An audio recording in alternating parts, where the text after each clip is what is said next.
বাংলাদেশকে বিশ্বকাপ থেকে বাদ দেয়ায় কড়া প্রতিবাদ করেছে পাকিস্তান। পাকিস্তানের প্রধানমন্ত্রী নির্দেশ দিলেই বিশ্বকাপ বয়কট করবে পাকিস্তান দল।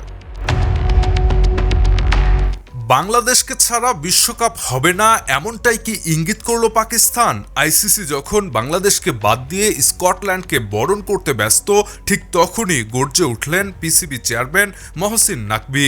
পরিষ্কার ভাষায় তিনি জানিয়ে দিলেন, বাংলাদেশের সঙ্গে যা হয়েছে তা মেনে নেওয়া যায় না। এটা নিছক কোনো সিদ্ধান্ত নয়, এটি একটি পরিকল্পিত অবিচার। শনিবার লাহোরে গণমাধ্যমের মুখোমুখি হয়ে নাকভি আইসিসির তীব্র সমালোচনা করেন। তিনি বলেন, আমি বোর্ড সভাতেও বলেছি, বাংলাদেশের মতো গুরুত্বপূর্ণ দলের সঙ্গে এমন আচরণ করা অন্যায়।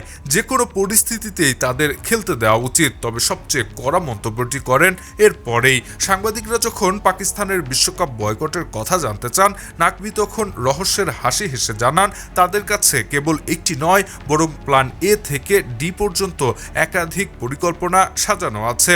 চূড়ান্ত সিদ্ধান্তের চাবিকাঠি এখনও পাকিস্তানের প্রধানমন্ত্রীর হাতে। তিনি বিদেশ থেকে ফিরলেই ঠিক হবে পাকিস্তানের পরবর্তী পদক্ষেপ। এদিকে ভারতের মাটিতে খেলতে অস্বীকৃতি জানানোয় আইসিসির বিচারে বাংলাদেশ দোষী সাব্যস্ত হয়েছে এবং ভোটাভুটির পর ভোটে হেরে ছিটকে গেছে বিশ্বকাপ থেকে।